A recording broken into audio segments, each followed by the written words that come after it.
So welcome to our Tejano virtual events. Thank you all for coming. We're going to have some really cool information to share with you today. In today's session, we'll be learning about the new El Paso Mexican American Cultural Center. Before I hand it over to our presenters, I would like to mention that the session will be recorded so that you can come back to it later, or anybody who missed out on today's events can come back and see it. Also, this event will provide Tejano passport points. We'll give you the passcode at the end of the session. And if you have any questions getting to the Tejano passport points, just ask us at the end and we'll be happy to help. So now at this time, please mute your mics for the best sound experience. Otherwise, the feedback could interfere with information we're about to share. Without further ado, I will hand it over to our presenters. Thank you so much for being here today.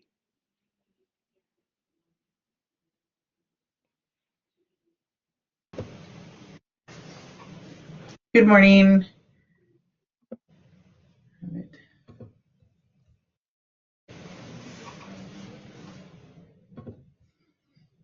Hello. I'm Veronica Castañeda. I am the Visitor Services Supervisor for the Mexican American Cultural Center. And we are gearing up for our big grand opening, which is happening tomorrow, March 22nd. We will be here all day from 10 to 6, starting with a ribbon cutting and having family-friendly activities throughout the day. We are going to have a single day festival experience for all of the community to come out and enjoy.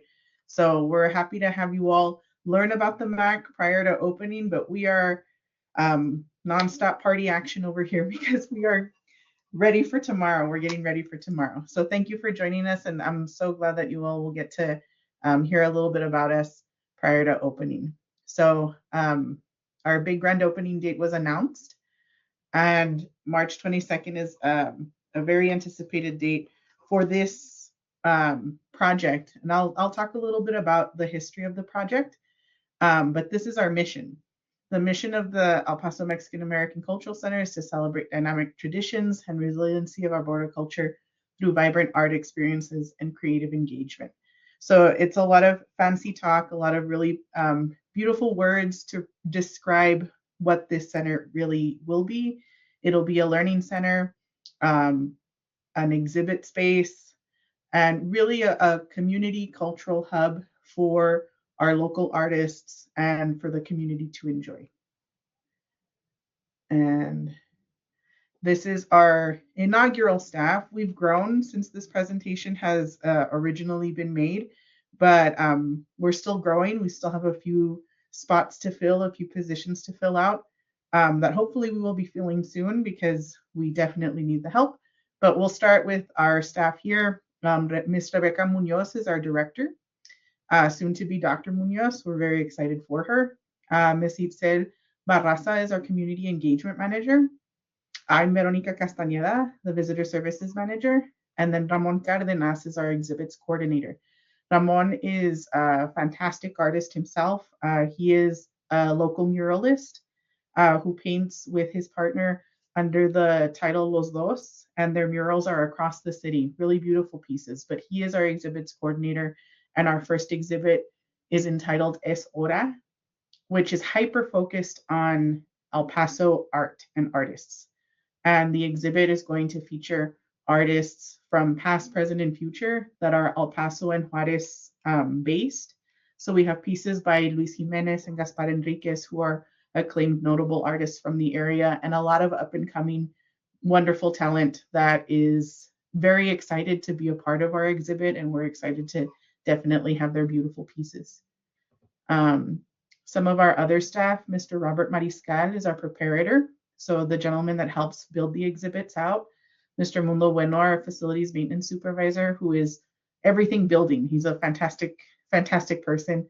Jacobo Villegas, our registrar for the curatorial team, and Gabriela Grajeda, our cultural program coordinator, who is our social media manager, really, in essence, for the MAC, Instagram, and Facebook pages. So a lot of talent in this group, and Ms. Grajeda's reels and the engagement we've gotten through social media has grown exponentially because of her talent. We're so happy to have her. So this is the Mexican American Cultural Center. You'll see the outside, and then the photo next to it is the lobby space.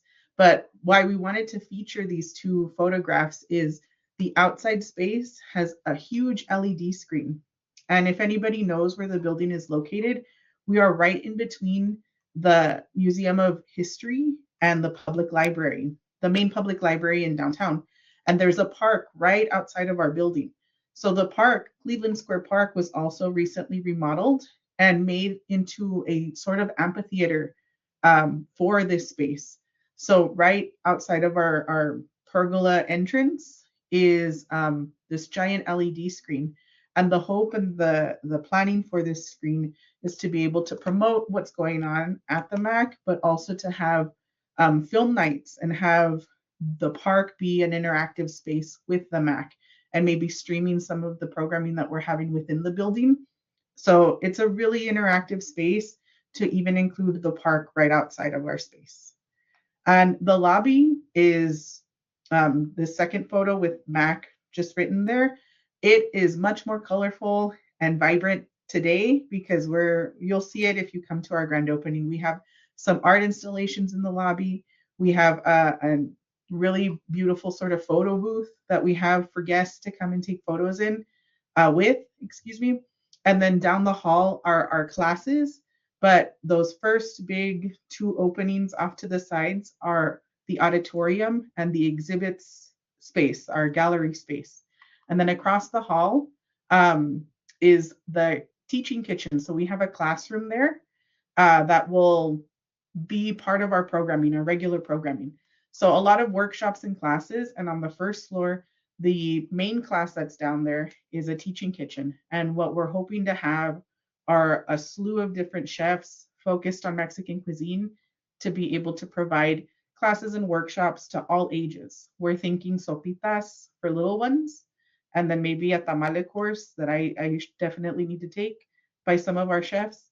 But this is an opportunity also for local chefs and artisans, and even if you know someone in your family who makes really great sopa or really great a cuisine that they've mastered and they have the recipe for, we're inviting the community to also participate. We're inviting abuelitas. As long as everyone has their food handlers card, they can come to our space and become a teaching artist.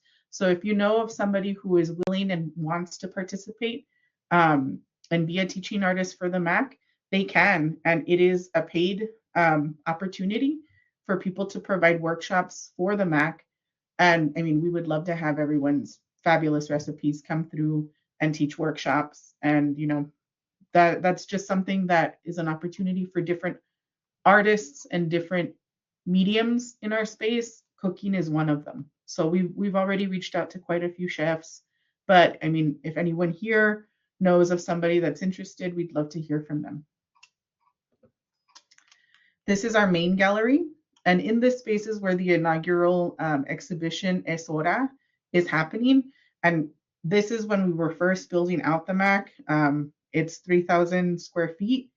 A lot of pieces are in there, but we have some mobile walls in there, and we have different sculptures and art currently hanging. So we welcome everyone to come by tomorrow and experience this exhibit, this inaugural exhibit.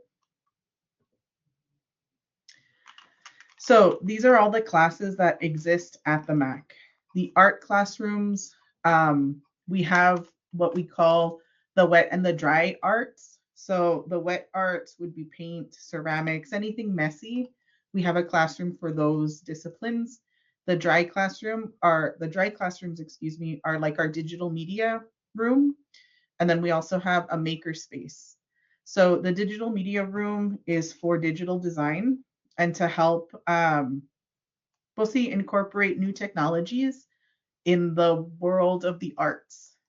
We do have quite a few graphic designers on staff, and we've talked with a few really great digital, artisans who are doing really awesome things in VR. And I mean, we've gotten proposals for all kinds of stuff, virtual reality, um, ofrenda for Dia de los Muertos within our space, like just really cool um, exhibits and workshops. So we are going to build out programming in that space for that particular discipline. And it features several MacBooks.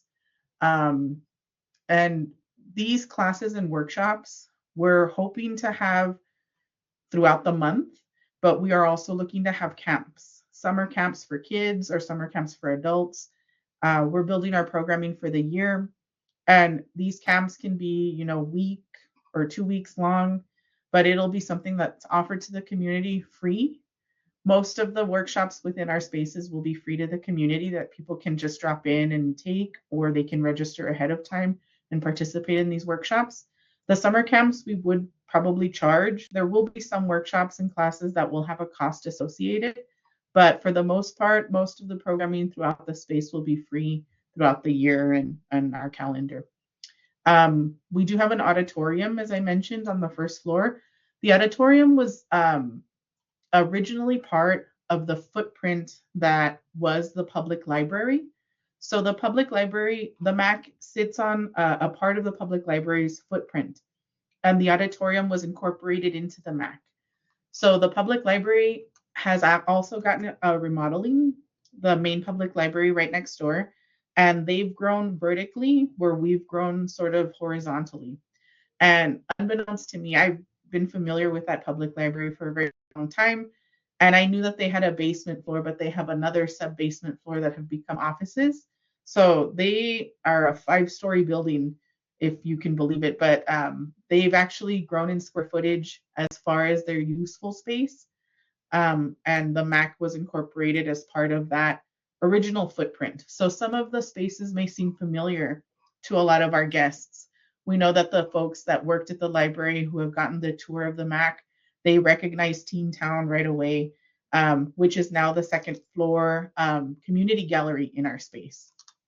So a lot of memories there, but we're so happy to have our friendly neighbors at the library so that we can incorporate some of their programming. It's such a great resource to be able to be the Mexican American Cultural Center with a library as your neighbor, because especially for something like Cesar Chavez Week, the library would have programming for Cesar Chavez that we could incorporate into our programming with some of the art classrooms and vice versa.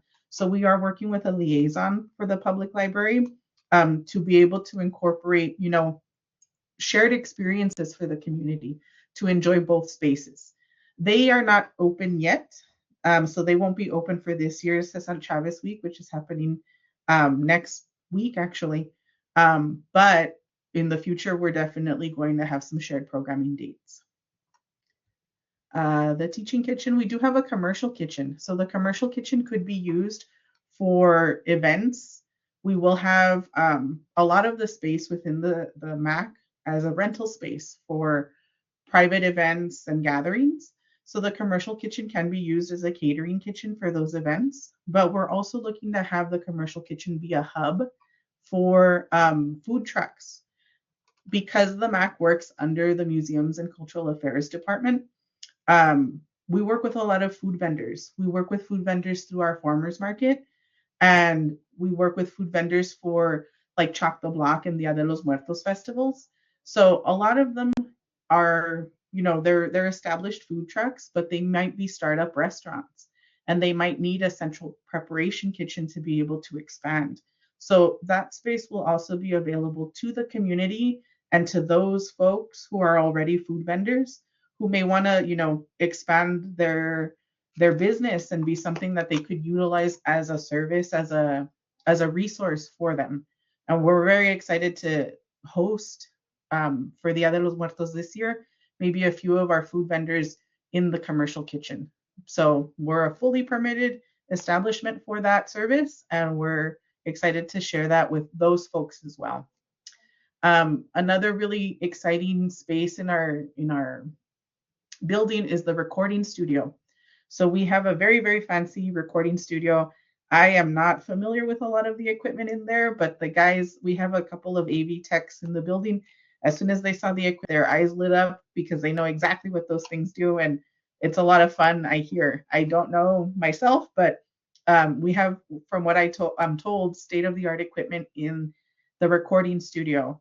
and that will be for the community use as well. But as the Mexican American Cultural Center, we're hoping to build a very robust oral history program because a lot of our history is as Mexican culture and Mexican American culture has displayed. A lot of our history is oral. We tell stories of our past. We tell stories to each other within our own families, and that's how a lot of the history is passed down.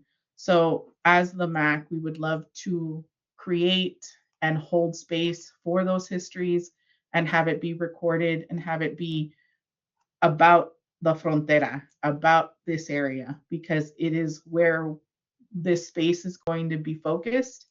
Of course, we want to expand and share all of Mexican culture, all of American culture within our space. But the focus of the MAC, the El Paso MAC, is going to be our shared experience in this bi-national community because within this space, we've created our own. And that's such a beautiful thing. And it's certainly something that we're all very proud to share. And we want the community to participate with and, share their stories. So in our recording studio, that will be some of the focus as the Max programming is recorded oral histories. We can also incorporate the recording studio for recipes because I know, especially in my family, recipes for certain dishes is not measured in ounces and cups. It's always le echas tantito aquí, a little like this, and then that's how things are recorded. So I think if we can get those down um, on a recording, we can kind of figure them out and maybe put them into a shared Mac recipe book later on. So we're very excited for that. But these are our spaces. This is some of the programming that we'll have. So we are going to have workshops, classes, and camps, but we're also going to have performing arts. A space that I didn't mention is the Black Box Theater. In our Black Box Theater, we also want to build a very robust theatrical program where we can have performances and acting classes and costuming and dance, even dance performances.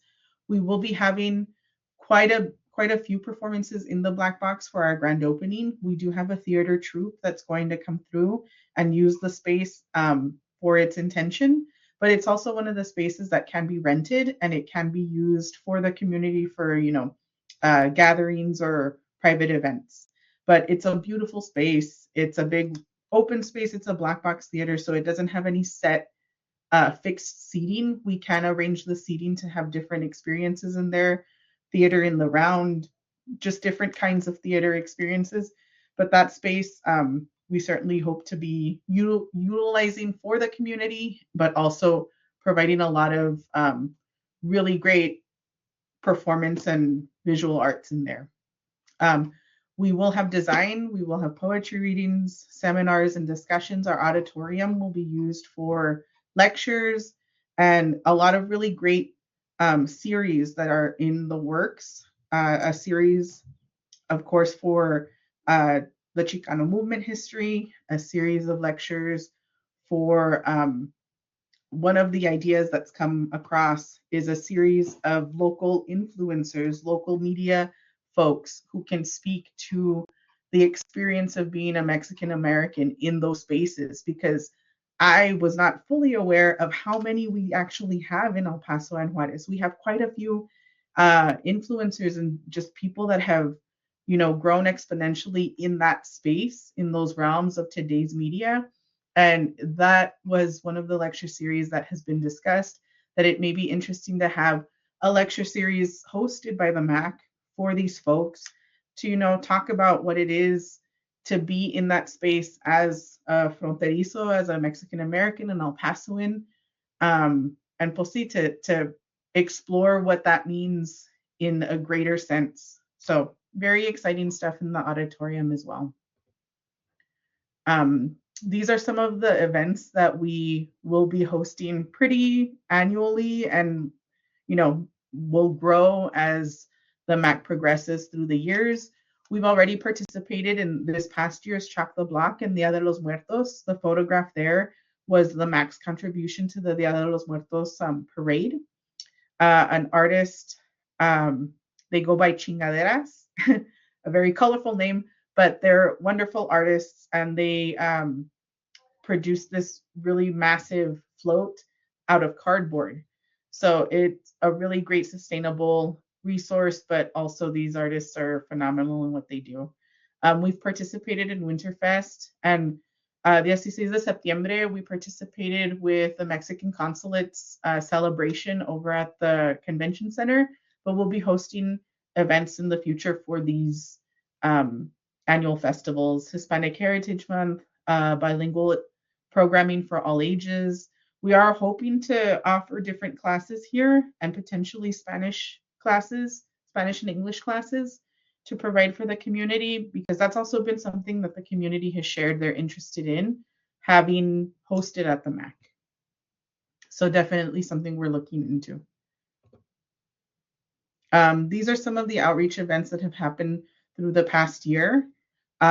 We've had La Fe, programming. We've had programming at the McGoffin Home, the El Paso Museum of History, and different rec centers across El Paso so that we can get the word out. This work has been done all through 2024, and we are finally opening the doors tomorrow. So we're finally going to be able to host all of these experiences within our space for the first time, and it's exciting. It's very um, it's almost like I can't believe it. It's finally happening. We're so excited to have everyone come through. Um, this is a highlight from one of our volunteer events. This was for our Dia de los Muertos. I'm sorry, for Chock the Block. Those folks there were a really great representation of Bowie High School's National Honor Society. They came through as volunteers for the MAC and helped paint murals for Chock the Block, which was wonderful. It was wonderful to have them. And we are going to have quite a few high schools come through for our grand opening as volunteers. I know that El Paso High's National Honor Society students are coming, and we're having quite a few students from the Chicano Studies program over at UTEP. So if you're interested in volunteering, you can reach out to me. That number is no longer correct. We've gotten new numbers, but we're very excited to host volunteers for tomorrow's big event, our grand opening event. And then here is just a photograph of the building. This is a rendering from the architects that built the MAC. And why we share this is a little of their inspiration. Tomorrow we will be having a few tours from the architects where they can talk a little bit more about the building and what went behind some of the design. But two of the significant features is the facade where it says MAC in giant letters that lights up at night, and then also the color and the sort of the lines that are across the building. And the big inspirations for the architects that they've shared were sarape and papel picado. So the papel picado, you can see the inspiration there in the facade, and even in the coloring ways of the building itself and the lines, you can see the inspiration from the sarape that was taken. And I mean, it's a beautiful space and it's a beautiful center. It really resalta in downtown. It stands out as something different, very much like La Nube. La Nube, I think, is a beautiful building as well with really fun shapes. And it looks like a lot of fun for being a children's museum, as it should look. It should look very fun to be a children's museum. And our space, I think, has its character and its inspiration, of course, by Mexican culture. So this is our contact information. We are located at 201 West Franklin. 201 West Franklin is actually a little bit difficult to find because we are a brand new address and Google has not caught up with us just yet, but we are located right in between the Museum of History and the main public library on Franklin Street. So if you ever type this address into Google, it'll send you all the way across the other side of the Chihuahua Stadium. We are not on the back side of the Chihuahua Stadium. We were right in front of the Chihuahua Stadium. So that's a little something that has been a bit of a hurdle to get over because we haven't this address hasn't existed before. So we're trying to keep up with all of the deliveries and folks that are trying to find the building when we give them this address, it's better to just inform people that we're right next to the library because quite a few people have gotten lost on the other side of the Chihuahua Stadium. But this is our address. We're located right on Franklin Avenue. A lot of questions about parking for our space have been asked. We do have metered parking all around the building, and on Sundays and after 6 during the week and Saturdays, the metered parking is free. But we really just have the metered parking. There are several parking garages all around downtown where you can, park for the day if you want to go to all of these museums within the arts district. We have the Museum of Art, the Museum of History, La Nube, and now the MAC. So it could be a full day of just museum experiences, especially for little ones. I know that we've discussed it with our sister institutions about school tours, because a lot of school tours, now that we're opening soon and having all of these experiences in one location, a lot of the school tours are trying to, take advantage of the day and take advantage of these trips and make it a full day of different experiences so that they can go to the science museum, they can go to the art museum, and then maybe another day come back to the MAC and the history museum. So we're really excited to coordinate with our sister institutions for all the little kids that come out, because my goodness, has La Nube been super busy with all of the school tours since they've opened. And then this is just a simple survey. You're welcome to take it. We are still collecting information from the community on what they would like to see at the MAC. So it's questions about what you're interested in and what we can promote and have within our spaces. We're going to be an always evolving space to reflect our community. So we would love to hear from you. You can take it more than once and share amongst friends and family so that we can get a real sense of what people are hoping to see at our space. And I think that's my presentation, but we do have a video that we'd like to share. If we can go to the video. I hope everyone has gotten a chance to look at the survey.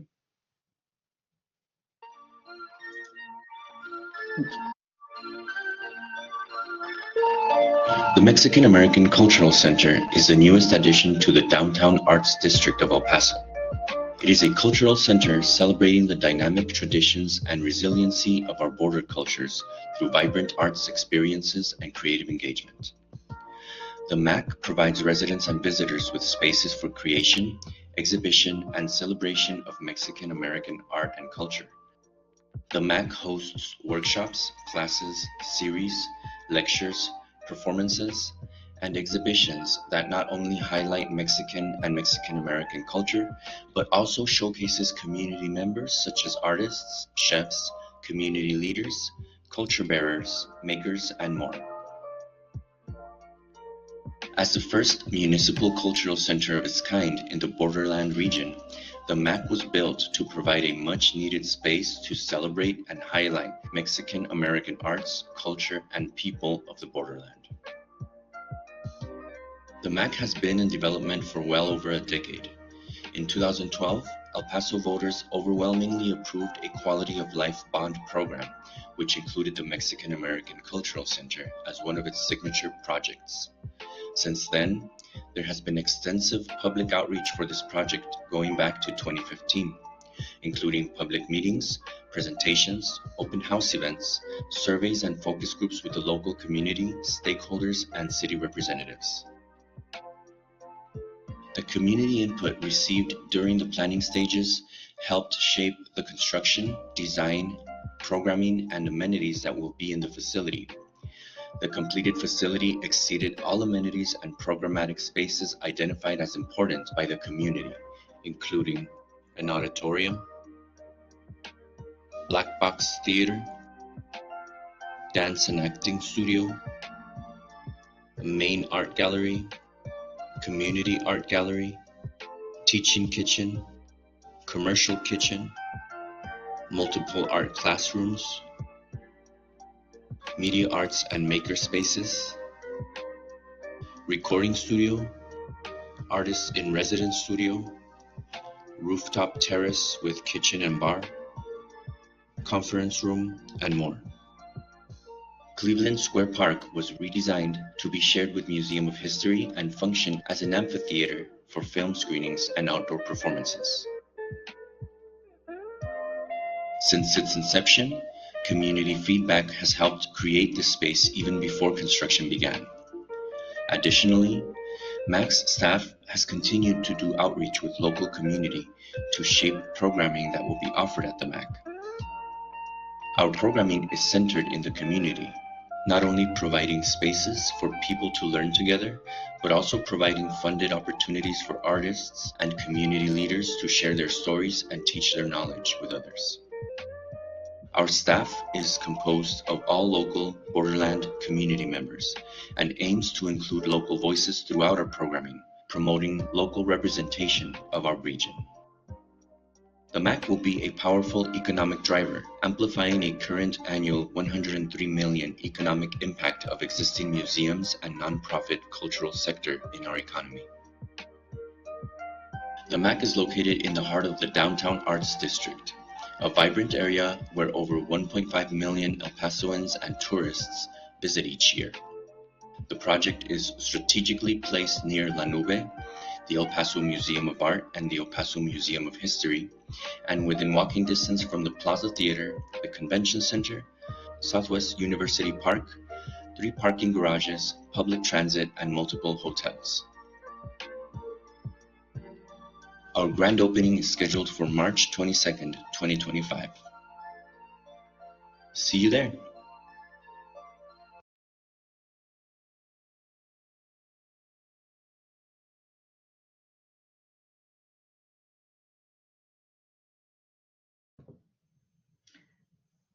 Thank you for joining me. I would like to just share a little bit about our website.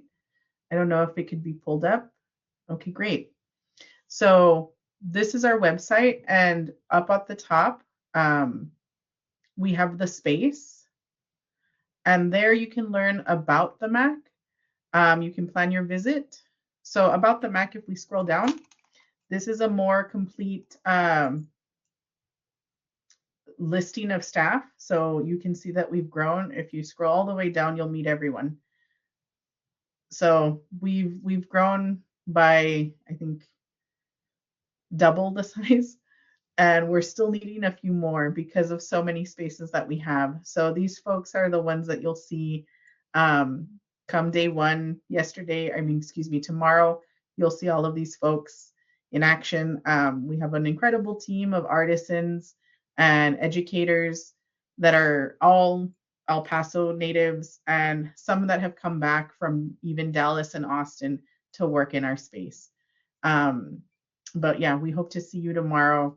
This is the just informational page of who we are and our mission. If we go to the space tab, there you can go to plan your visit. And this is just some general information, and a lot of people have asked our hours. So our admission hours are going to mirror that of the museums, the museum spaces across the downtown area, which are in operation from Wednesday through Sunday. So those are our daily hours on Wednesday through Saturday, 10 a.m. to 6 p.m. And on Sundays, we'll be open from 11 a.m. to 3 p.m. And admission is always free into the space. We are very much like the museum spaces around us, free to the public. On occasion, we will have some paid workshops and performances, but for the most part, everything that is hosted at the MAC will be free to the public, and we hope that everyone comes and really gets to enjoy some of the workshops and classes that we'll be hosting. The exhibit space are always free for you all to come in, very much like the Museum of Art and History. And then down below, we have just some guidance about parking and public transit, because we are in downtown, and downtown is such a hodgepodge of parking. We definitely want to give people the best information to be able to stay a little while and enjoy what downtown has to offer. So we have the trolley system also that passes right in front of us. It has a drop off right in front of right actually across the street from the MAC. So right on Franklin, you can hop on the trolley. Even if you're up by UTEP, hop on the trolley and come and be left right in front of the building. So if we go just a little lower, we have some accessibility policies and service animal policies. And then below, you'll also find our photography and media inquiry policies for the space. So this is some general information of the space and how to find us, our operation hours. But a lot of questions that have come through because people have visited the MAC visitors at elpasotexas.gov email with some of these questions. So we have a lot of ready information for the public on our website for parking and operation hours and some of our policies for the space.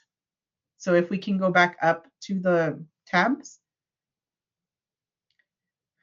for the space, we have a tab at the bottom for host your event. So we've gotten a lot of clicks on this tab. Definitely, I am the one to receive these clicks and this information. So a lot of people are really interested in renting the space for private events, for meetings, and even some wedding inquiries. But of course, if you're interested in using some of the spaces within the MAC, you can. There is a frequently asked questions section just a little lower for the space. If you go down a little further, these are all FAQs for rentals. If you're interested in renting the MAC spaces for a private event, or even collaborating with the MAC for hosting your own performances, this is where some of those questions may be answered. And then if we go back up,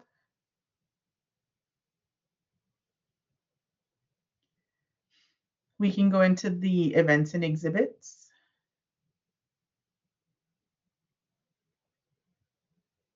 So the featured exhibits is just highlighting our current exhibit, and this is our inaugural exhibit, and it just gives a little bit of feedback of what to expect when you come through the doors and get to see a lot of the really great art that's being hosted. So this is the main gallery exhibit, and it's the bigger space. And this exhibit will run for a few months, and it will be changing that often. I think 6 months to a year it'll change. The community gallery, which is on the second floor, is the next exhibit below. So if you scroll down, this exhibit is Los Colores de Mi Cultura, works by Maria Natividad. Maria Natividad is a local artist who we're celebrating finally. She's somebody who has given a lot of time and effort to the local art community. She's a teacher and she's given a lot of classes with the Museum of Art. And this artist has been just phenomenal to work with. She has really beautiful pieces that we are celebrating in the community gallery. So in the community gallery space, people can request and exhibit their own art.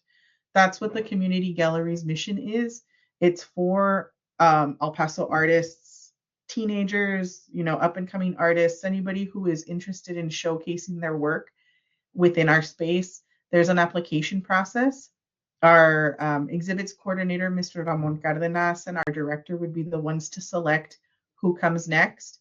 But Miss Maria Natividad is our first artist that we're opening the space with. So if any of you are interested in showcasing your work at the MAC, we would love to have you. We would love to have your work showcased. Again, this is a space for El Paso by El Pasoans, and we definitely want to celebrate the bi-national, bicultural city that we are and the space that we are. So we're very excited for Maria.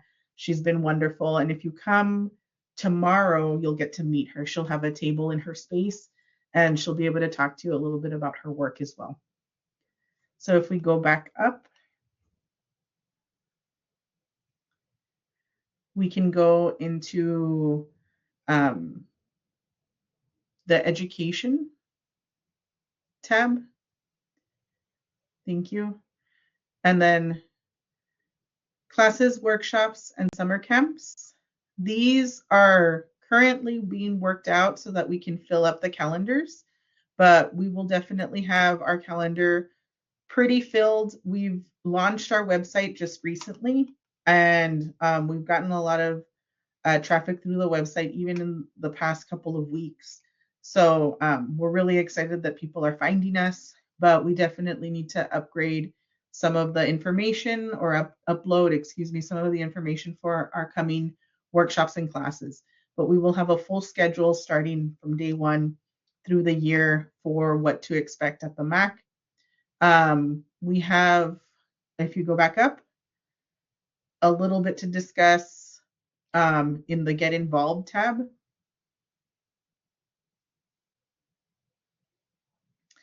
We have volunteer and intern. So we have been successful in getting volunteers for our bigger events. We've had, again, the Bowie National Honor Society come through for Chalk the Block. For Dia de los Muertos, we had about 20 volunteers come through for the MAC, and it was wonderful to have those folks here. It looks like we may have upwards of 50 volunteers for our grand opening, and we can use every single one of them because it's always a growing, a bigger event and a bigger and better experience. So if anybody's interested in volunteering, this is where you would apply. This is also an application for interning. So if you're interested in an interning position for the MAC, this is where you would inquire first. Internships, oh, excuse me, we have the button down there. The internships are specific to curatorial education, museum registration, and development departments. So with our education department, we do have a little shoot off of social media, and we've been able to coordinate with a young lady, Miss Gabrielle Lopez. She's wonderful, and she's our current educational social media intern. So she actually edited a reel for us that's up on our social media page right now. And we're very excited to have her. She just started, and we're so proud of the work that she's done so far. It's been wonderful to have her input and her insight in that realm. But yeah, if anyone's interested in internships, they're currently unpaid for this department, but we're looking hopefully to have some paid opportunities in the future. But yeah, if you're interested, if you're a student, these are the departments we're looking currently for curatorial and education, especially if you're interested in interning for those departments. There's a lot to do here, and I'm sure there's a lot of wonderful experience to gain from our staff and coordinators. If we can go back up, and we'll just look at memberships. So from the Get Involved, there's a membership tab. And then here we have a whole plan laid out for memberships that we will begin selling. If you scroll a little further, a lot of opportunity that's happening tomorrow. We'll be able to start to sell some of our memberships. We have our core Compadres Comadres membership, our Familia Mejores Amigos. A little bit lower is our Tios and Tias, our Padrinos, and then just different amenities and programming opportunities for different members. And I mean, the highest memberships paid offer are to all 10 members of your family. It's a lot that we're trying to offer folks so that they can come and enjoy as MAC members. So this is something that we'll be sharing, especially at grand opening, if anyone is interested in becoming a member for our space. And in keeping with time, I think I have just a few minutes left, but I would love to hear any questions if you all have any questions or are interested in different information for the MAC that's been discussed today.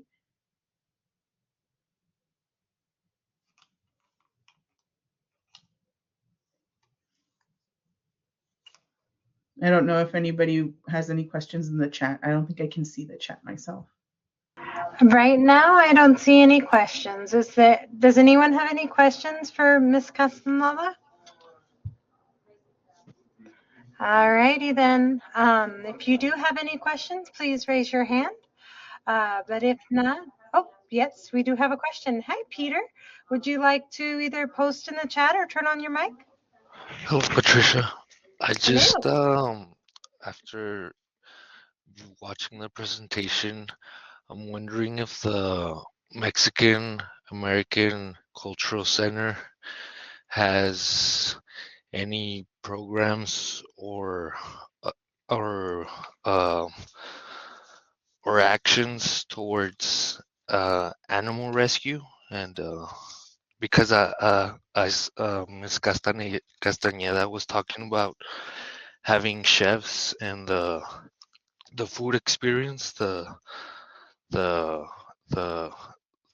that that department involved in the Mexican American Cultural Center, and with that in mind, chefs and the food consumption has a lot to do with animal consumption. So I was wondering if as a whole the center is aware of that, and any if there's any action in place. When it comes to, thank you for the question. When it comes to our chefs and cuisine, we've definitely looked at healthier options. That's been something that's been shared by the community in wanting to see healthier options as something that we can promote and uplift. Because I mean, our cuisine is very some servings may be unhealthy. Menudo every day may not be the healthiest dish. So we have reached out to quite a few vegan chefs in the community, and we've worked with a couple so far um, that have Chef Roman. I think he has some notoriety by participating in a cooking show. He has his fans, local fans, and I was with him when we went to a farmer's market and he gave a presentation. But he is fully a vegan chef and he sourced locally from the farmer's market. But yes, we are, when it comes to the cooking class, we are very conscious of what the community has suggested we look at for that space. So definitely curbing some of the unhealthier ingredients that come in some of our delicious cuisine. We're hoping to Miss present and Miss give those Cas options. Miss Castañeda, you mentioned healthier options, and I Yes. do support that, though I was more specifically talking about animal consumption, and you do Uh-huh. mention vegan options, uh, and that would be mainly not support the consumption of animals as a whole, and if the cultural center is aware of that, instead of it being preventing non-healthy options for food, it would be more of Uh-huh. preventing animal exploitation through food. Okay, that could be something that could be presented in conjunction with a cooking class, a presentation by, I mean, it's a wonderful idea and we could definitely discuss it with one of our local chefs or even people who are more informed on the subject to collaborate with a presentation within the auditorium and then go into an experience in the cooking class, in the teaching kitchen, excuse me. So it's a great idea, and this is exactly some of the information that we're trying to collect through our survey.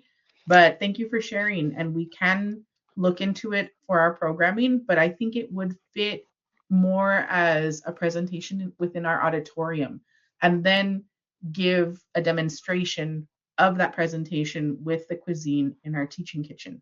Mm, So it's a great idea, and we've yes, gotten a lot of really, really new ideas, especially when we've gone out into the community and talked to people. So thank you for that. yes, understood. I wanted to make that input heard. That way, as the center is just about to open, that way it can not forget or isolate those issues that are affecting animals, in a sense, making the center even more of a place for rescue.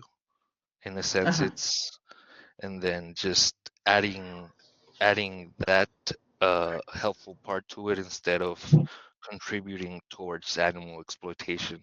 If it were to not be aware of that, and if it were to be hosting cooking classes that still use animal products and Okay. beyond. Thank you, Peter. Thank Please fill you. out the survey and then let them know your thoughts. I need to wrap up the session, but if you have any more comments or concerns, you can give them a phone call at the number on your screen. And then, of course, as Ms. Castaneda said, please fill out a survey and let them know what you think, okay? Someone mentioned, I saw a comment there that the survey may be closed. I'll be sure to forward you a link, an appropriate link or QR code that we have for the survey, because we have adjusted some of the questions as the year has progressed, because some of the information, some of the questions were a little confusing. So I know that we had, this may be an old QR code, but I don't want to miss out on the opportunity for hearing you all from today. So I'll be sure to email Ms. Patricia an appropriate link and appropriate QR code. Oh, yes, ma'am. If you can share the link with me when we put this on the EPCC YouTube channel later on today in the comments, we're going to have that link. Okay, guys? So you can check out the EPCC YouTube channel, look up this this wonderful presentation from the American Cultural Center, and you'll be able to see the link in the comments so that you can give your feedback. Real quick, let me go ahead and close up the session. I'd like to take a moment to thank you all for joining us today. I'd like to thank Ms. Castaneda for her time, and we really hope that you go out to the Mexican American Cultural Center tomorrow and support them in their grand opening. And next week, we're going to be having Happy Math Hour. We'll be doing Math 1314 will be going over exponential and logarithmic functions. Math 1324 will have systems of equations. And in our 1 o'clock session for student success topics, we'll be going over some different forms of our origami with the Northwest Libraries. Thank you all for coming today, and we hope you have a wonderful weekend.